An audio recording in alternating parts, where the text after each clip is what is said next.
Welcome to the Nano podcast. I'm your host, Will Chernlin, and I'm excited to have you join me on this journey through the world of nano-cap companies.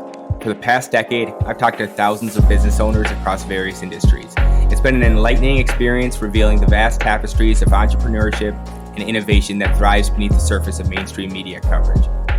Each week, I will interview different leaders of nano-cap publicly traded companies to learn about their history, what they do now, and their future. As a reminder, none of this information is financial advice, and it is all for entertainment purposes only. Let's start this week's episode. Hi, everyone. On this week's episode, we have Simon Szewach, the executive chairman and co-founder of Gelteq, stock ticker GELS. Gelteq is a global leader in the revolutionary science of ingestible, gel-based medications, nutraceuticals, and sports energy. Simon, thanks for coming on the podcast. Thanks, Will. Thanks for having me. So I usually like to start with people's LinkedIn, kind of a little bit more of their personal journey. You have kind of an interesting one. And then tell me a little bit about your experience of being a co-founder in the past and then getting acquired and becoming public. Tell me a little bit more about that and then how just being a public company in Australia is different than the US.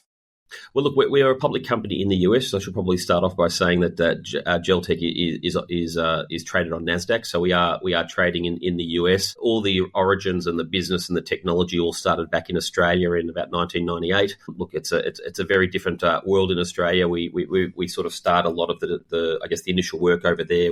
We've partnered with Monash University to help get the science and the technology and the R&D all working properly, and then we start commercializing and rolling it out, and then taking the next step into the US. As far as a co-founder, look, again, it's all about finding the right people. I've been very fortunate to find an incredibly good partner in my co-founder and CEO, Nathan Gavoni. We both have very different skill sets. I'm more the commercial sales guy, and Nathan's very much the science and operations guy, but again, taking on the CEO role as well. So he's fantastic. And again, you're only as good as your partners. You're only as good as your weakest link. The Gelteq team's incredibly strong, led by a very good CEO. So you mentioned that it was started in the late 90s. So we'll get into it now. Like, what is Gelteq? What did it start off as? And kind of what is it now? Yeah, great question. Look, Gelteq started, I think, in 2018, so about 6 years ago, down in Melbourne, Australia. It was born out of an idea of there are a lot of people who can't swallow existing pills, powders and tablets. Over 1 billion people suffer a condition called dysphagia, which is a real problem to swallow these things. And I met my partner, Nathan, and we thought there must be an easier way. It must be able to find a better solution for people to actually take their courses of treatment. And we developed a new solution which utilizes the power of a gel base that we developed, which acts as a complete replacement to people taking those pills, powders and tablets. So on your website, you have a really good table on your website that shows kind of what makes you different than gummies and pastes and drops and pill tablets. One of the things that you can do that it seems no one else can is the ability to hold and deliver large dosages. What does that exactly mean? And like, why can't I take a big dosage of a pill? Or can you explain that a little bit more? Sure. So you're limited by the size of a gummy or a capsule in terms of what you can actually put into it. The gel pouch can be anywhere from 20 mil to 300-400 mil. So we can actually put a much higher dose of things into a pouch. We can also put a lot more ingredients into it as well. So stock it up to make it a lot more, a lot stronger gel in terms of incorporating a lot more ingredients and having a much higher dose into the pouch itself and still being able to deliver it in the right way. And then compared to like the spectrum of just like taking a pill normally and an IV, about how fast does the product absorb via the gel? Look, it can be faster, it can be slower. Again, another benefit of our technology is we can release it in different areas of the gut. So we can actually have a faster releasing gel, or we can have a slower releasing gel. And what can you basically turn any medication into gel? Are you starting with a certain medication that is easy to turn into gel? Or like how do you guys figure out kind of R&D or what markets you want to go after next? Yeah, look, we play in a series of verticals at the moment. So we've got about 70-odd formulations available for white label today. And they're on the non-pharmaceutical side. So they're really focusing on nutraceuticals, the sports space. Also in the pet space, we have a series of products that a series of gels for animals. If you've ever tried to give a dog or a cat a tablet, again, we solve that issue. So that's part of what we currently do today. And that's really going out and white labeling those 70-odd gels across those verticals, human health as well, things like that. And then we also work across the pharmaceutical space, and that's working down the 5B2 pathway, which is that accelerated FDA approval space where we take existing medications, existing drugs, and we turn those into FDA-approved gels. Very cool. So let's walk me through that a little bit so a company that sells, for example, pet pills, and they come to you saying, we want a gel version. Do then you have to have like your chemist meet with their chemist to make sure that like certain things aren't doubled up on or combined when it turns into a gel, or you have to make sure okay, we want this to absorb quickly, but we want this not to absorb quickly? Like, how does that process go, and how long does that take? That seems like that could get pretty complicated. How long's a piece of string? I mean, look, the benefit really of our technology is we can actually develop new products and have them on market incredibly quickly. So we have about 20 pet-based products now that work across a series of the most common issues facing dogs and cats, so everything from joints, anxiety, weight loss, things like that. But if there's something new that a client wants or someone in the pet space wants, they'll sit down with us. We'll then take it to our in-house R&D team. So we have a full-time laboratory at Monash University down in Australia, and we'll work to incorporate their requirements. And within 2 to 3 months, we should actually have a new gel on market. It might take a little bit longer depending what's in there, but the technology itself is incredibly fast and flexible, so we can practically put almost any compound into these gels and keep them stable. And so you say practically, is there a specific like pharmaceutical that you're saying, hey, that's just never going to be gel based? It just doesn't make sense from the point of view of you would need too much, or that you would just, it's too expensive to figure it out, or what's kind of like off limits? I'm just kind of curious. Look, anything that's IV related is probably off limits because it absorbs in a different way. But as far as most of the compounds, we can practically work with anything. We haven't found anything to date that sort of doesn't fit within the gel space. No, and the pet one especially resonates with me. My dog has very goofy teeth. And so even if he tried, so yeah, in the near future, he might be getting some sort of gel version of his drugs type of thing. So no, I'll definitely be thinking of you. Exactly. Well, look, all those supplements that we've got available now for, again, the anxiety, the weight loss, the joints and things like that for the dogs and the cats, again, they're based on a series of fish, beef, chicken flavors, and you just pour it on top of the food and they eat it up with their food and it's done. So again, a much easier way for delivering those supplements at the moment. And then, since you mentioned it, for the human side of things, what are the flavors? Many different flavors depending on what products. So again, with the 70-odd products, each of the products have different flavor profiles. So we have everything from citrus-based, fruit-based to chocolates, vanillas. It just depends on the type of product you're after. So you could have like maybe 70 SKUs, but then maybe 5 variations of each SKU based on all the different flavor combinations kind of thing. Yeah, and again, depending on what the client wants. So it's important to note that Gelteq as a business, we're not out there selling our own products. So we actually white label. We work with third parties who actually want to develop a new gel base. Again, they've already got the reputation, they've already got the branding, the customer base, and we just develop the new products and help them actually develop a new innovative solution that they can put on market. So for us, we're not out there selling our own products, but we are working with a number of third parties. And are you manufacturing the product, or are you having the actual like drug maker manufacture it and you're just helping them with more of the formulation and licensing? So on the drug side, it's a bit different, and that's something that we're working through FDA approvals at the moment. So that's a separate SKU of work that will sort of start showing fruit in the next 12 to sort of 15 months, and that's when the FDA processes and things will happen. But on the nutraceutical side, we manufacture across the US, Australia, and in Asia. Very cool. So you mentioned that FDA kind of approval and waiting for that just to be able to do some next steps. So what would you think Gelteq would look like 5 years from now if everything goes to plan? Would it be you now have 500 different gels that you're licensing out to different people? Or is there like a specific holy grail? Like if you guys can get a GLP-1, then that will just be the main focus of the business because it doesn't even make sense to focus on other things. Or how do you look at that?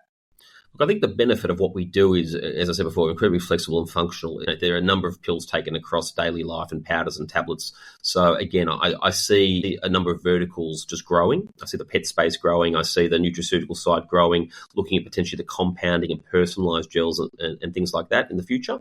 But also I see the pharmaceutical side, and I see this as a delivery system solves so many problems and helps so many people that I think once you start rolling out different drug-based gels, the possibilities are endless, and it will just continue to grow. So in 5 years' time, again, the pets, the nutraceuticals, all of that will continue to grow. But I do believe there's going to be quite a large adoption to gel-based drugs. No, I can definitely see too, like any drug that's involved with any sort of like hospice care should just be gel-based first. Right. Yeah, look, aged care, absolutely. A lot of people can't swallow, right? As you get older and certain medical conditions, cancers, COVID, things like that, again, the ability to swallow is greatly reduced. And this just provides a much better solution for those who can't swallow existing medications. And so because that, like, you don't have to get too much into the weeds, but do you have like a priority list of once you get approved of like, okay, we know that people who take this medication also have problems most likely swallowing. So this is going to be like a no-brainer where we don't really want to go after ones that are something where it's like a one-time pill that you take once, and it's usually for people 18 to 24 who are active type of thing where it doesn't make as much sense. Do you have a kind of a hierarchy like that you're kind of waiting on the sidelines for? No, look, there's definitely a commercial hierarchy, and again, we're looking and focusing on drugs that have very large take-ups. So from that perspective, we are focusing on existing drugs that are out there, existing powders and pills and tablets, and focusing on turning those drugs into gels. So that'll be the first cab off the rank, so to speak, and then we'll focus on a lot of the others that are out there, and then start looking to, or having further conversations with pharmaceutical companies, to figure out how we can turn some of their existing APIs into gels as well. I've talked to a few different people on the podcast who've been waiting FDA approval, and none of them seem to be as lucky as you or as smart as you to have a kind of like consumer version of the product that you could, like the nutraceuticals, where you could be selling it right out the door, have revenue coming in the door while you wait. A lot of them just seem to be waiting around, and all they do is spend money, can never make any money. Mm-hmm. How much of that was a conscious decision that you thought, okay, not only is this gel thing going to be revolutionary for the pharmaceutical industry, but also for everyday people who are just trying to be weekend athletes to pets, where it's going to be easier to get approval? How much of that was that, like, you knew going into it that it could actually be revenue producing day one?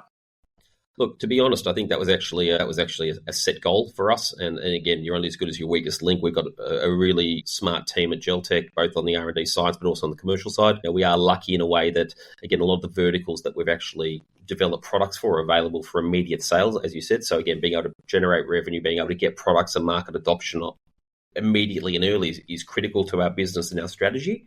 Meanwhile, we do have that in that pharmaceutical space, and again, going down the B2, that accelerated pathway also means that we can get drug-based gels on market a lot quicker as well. So everything we've done has been designed to get products on market and get revenue generating into the business.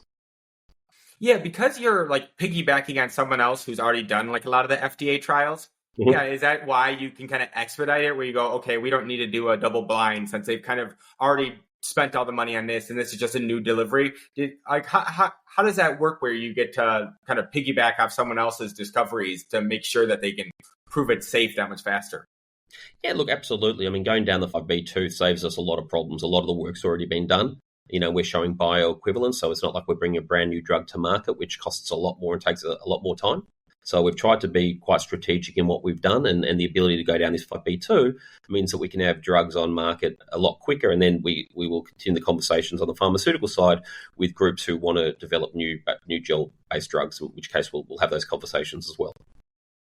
And I can't hold you to it because you never know what the FDA is going to do, but where do you see in your roadmap approval? Is it like 6 months from now, or like 28 months from now, or like where kind of on that spectrum do you guys are planning? Look, I can't really give a response. I would think sort of within the next 12 to 24 months, we'll start seeing some approvals come back, assuming that everything is in the right order and everything is as it should be.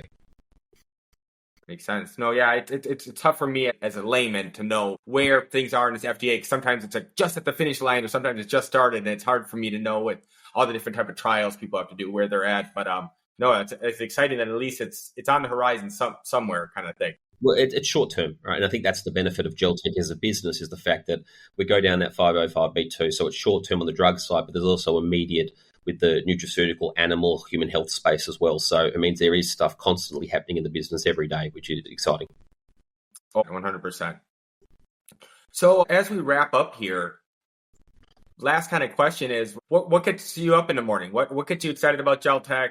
What do you think? Is it helping people who have trouble swallowing? Is it just introducing it to the whole world in every single fashion? Like, what makes you excited?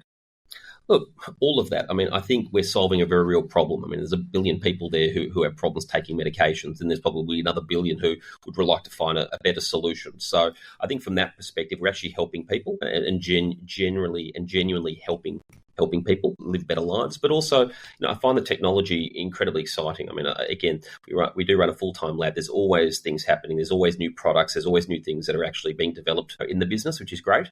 And also, it's just started. People are just starting to find out about Gelteq. So from our end, the next sort of 12 to 24 months is incredibly exciting as we take a global approach where we've just launched our new offices in the US. So from our end, the US plays an integral strategic focus for us. So, we'll be spending a lot of time on that. And also just trying to grow the business. And, we're now public, as you said. So again, there's a lot to do on the public side. But, it's all exciting for us. I mean, we love the technology, but we also love people. We love clients. So it's a matter of working and getting hard and getting this solution out to as many people as we can. Awesome. Well, as you mentioned, the stock ticker, I'll mention it one more time. It's GELS, awesome stock ticker, GELS. Makes all the sense in the world. People want to hear or learn more about Gelteq, what you guys are all up to. Where should I send them? Look, send them to the website, Gelteq, GELTEQ.com. I'm always happy to have a conversation with anybody. If anybody knows me, I love a phone call. I love a coffee. So Simon at Gelteq, again, Simon at GELTEQ.com. Very happy. Please reach out with any questions, comments, feedback, and we'll get to everybody. So it's our love, our drive, our passion is all about getting this story out to people. So always happy to talk about it. Awesome. Well, thank you so much for coming on the podcast. And for those still listening, please remember to subscribe and review. Thanks. Thanks, Will.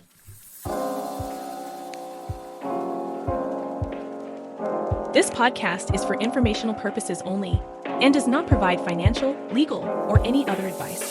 The information is not investment advice or any offer to buy or sell any securities or to make any investment. The views expressed by the guests are their own, and any reference to third-party products, services, or information does not constitute an endorsement, therefore, by NanoCap Podcast or its affiliates. The NanoCap Podcast Express disclaims all liability for any individual's use of the information presented in this podcast.